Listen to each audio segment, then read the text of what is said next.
নমস্কার বন্ধুরা, আজ নিয়ে এসেছি কাঁচা পেঁপের দারুণ টেস্টি মুখরোচক একটি রেসিপি নিয়ে।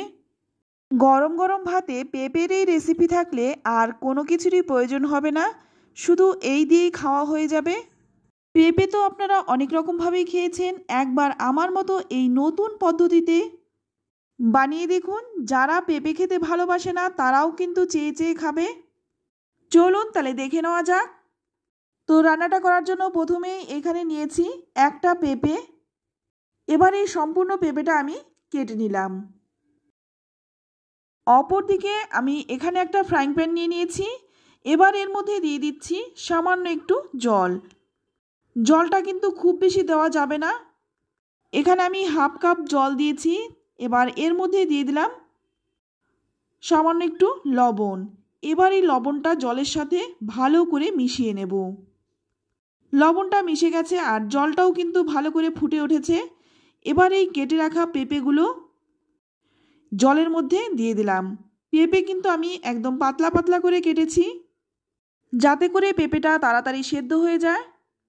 এবার এই জলের মধ্যে পেঁপেটাকে আমি ভালো করে মিশিয়ে নেব।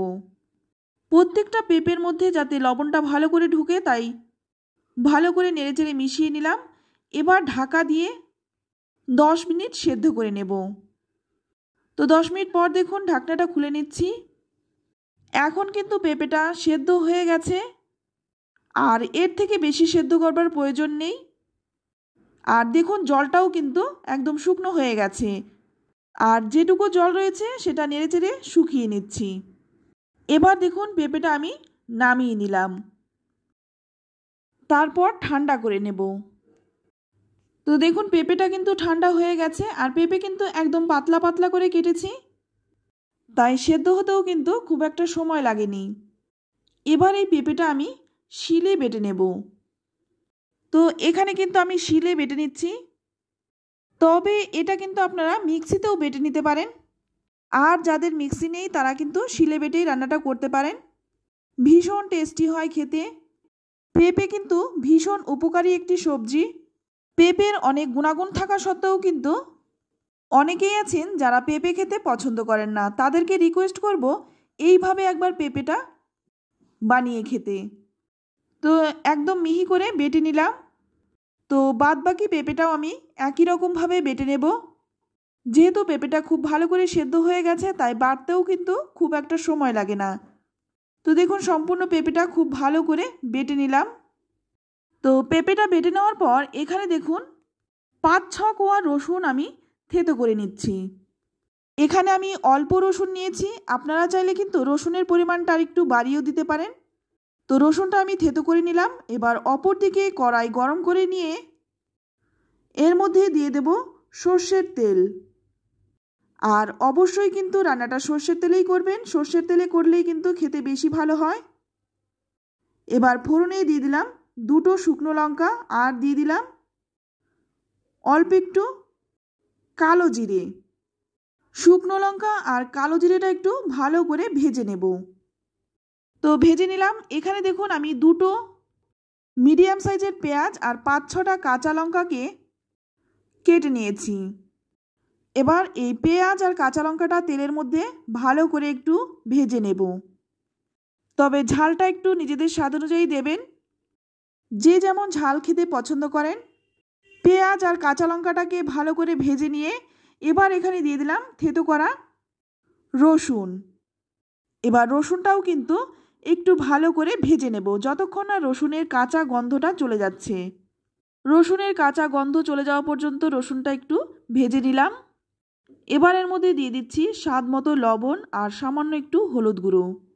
লবণ কিন্তু পেঁপে সেদ্ধ করার সময় দিয়েছি, তাই সে কথা মাথায় রেখে লবণটা দিয়ে দিলাম।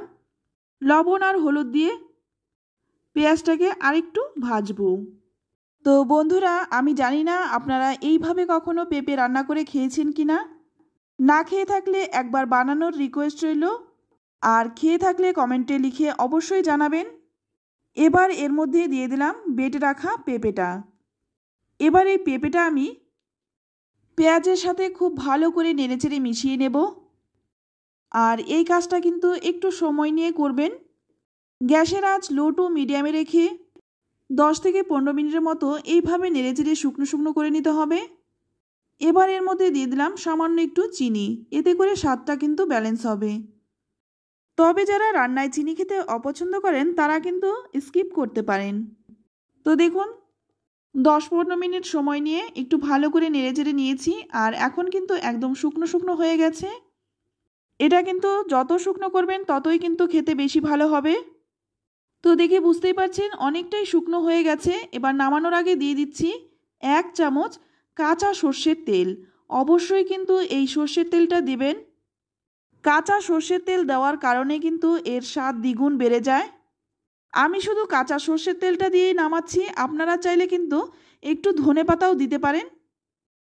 তারপর ভালো করে নেড়েচেড়ে মিশিয়ে নিয়ে এবার কিন্তু নামিয়ে নেব। সম্পূর্ণ নতুন একটি পেঁপের রেসিপি।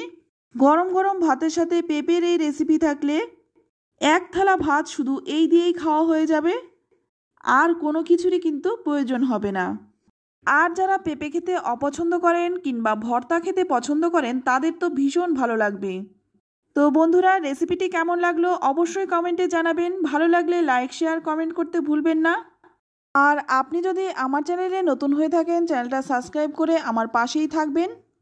আর আপনাদের সকলকেই অনুরোধ রইল, রেসিপি ভালো লাগলে আত্মীয় স্বজন বন্ধু বান্ধবের সাথে শেয়ার করবেন। আজ এই পর্যন্ত, আবারও নিয়ে আসবো অন্য কোনো নতুন রেসিপি। সকলেই ভালো থাকবেন, সুস্থ থাকবেন। ধন্যবাদ।